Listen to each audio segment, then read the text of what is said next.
Sigurdur Bjornsson and his wife Margaret Kristinsdottir are going shopping. It's a bit of a gamble for Icelanders right now. What will there be to buy, and how much will it cost this time? The Icelandic kroner has tumbled in value since the start of the financial crisis, and imported goods are increasingly expensive. Prices have risen more than 20%. A bitter pill for a country that has to import most of its food. You get the feeling that you have to think hard about what you buy, about how much things cost now. Shopping's not as much fun as it used to be.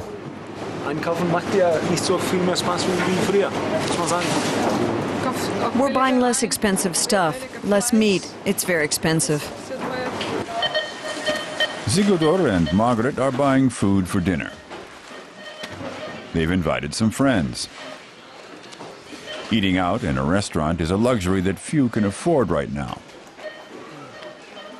Instead of the usual 4 shopping bags, they only have 2 this time.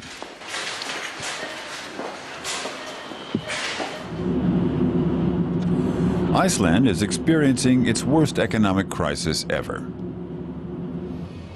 Everyone is affected. Nothing is the same anymore. Most Icelanders have their own house bought on credit, as have Sigurdur and Margaret. They didn't expect the interest rates to rise much, a serious mistake that is now proving costly. Interest on the mortgage for our house has risen by 12%. That's €1,000 a month. Yes, we'll have to make savings, that's obvious. We haven't got as much money in our pockets as we used to. For instance, we'll either have to postpone trips abroad or do without. I don't want to buy anything. We've cut back on everything. All we want to do is save.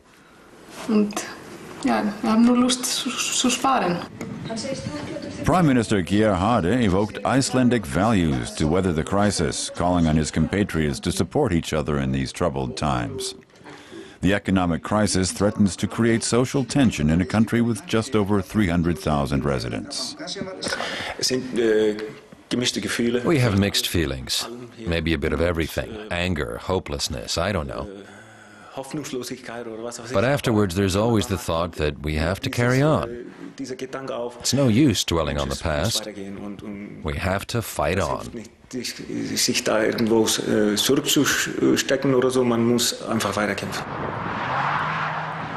country is in trouble because its 3 biggest banks speculated abroad.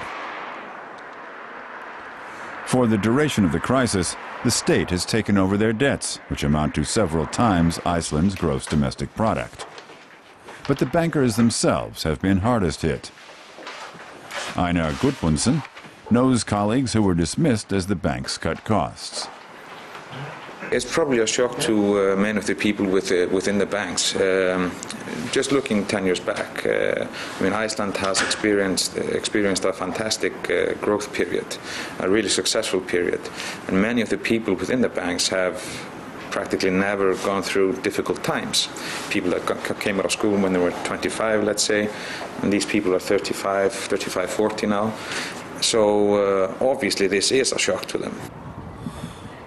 At dinner tonight, all talk revolves around one subject. Who has lost how much and how long will the crisis last?